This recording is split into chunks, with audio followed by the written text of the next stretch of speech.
এরই পাশাপাশি আরো একটি ছবি আপনাদের দেখাতে চাইবো। গড়িয়া থেকে যাদবপুর মিছিল, বিজেপির এই মিছিল, যে মিছিলে শুভেন্দু অধিকারী।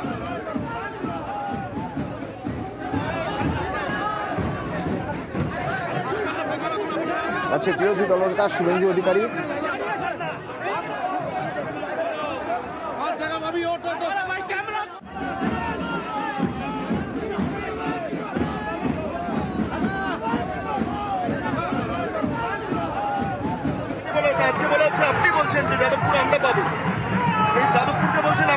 এখানে সিপিএম কে ছেড়ে দিয়েছে হিন্দু ভোট কাটার জন্য, আমরা ওটা আটকাবো। তৃণমূল এখানে সিপিএম কে ছেড়েছে হিন্দু ভোট কাটার জন্য।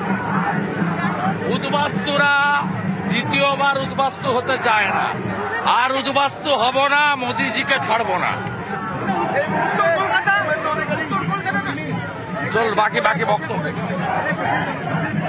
সরাসরি দেখছিলেন সেই ছবি।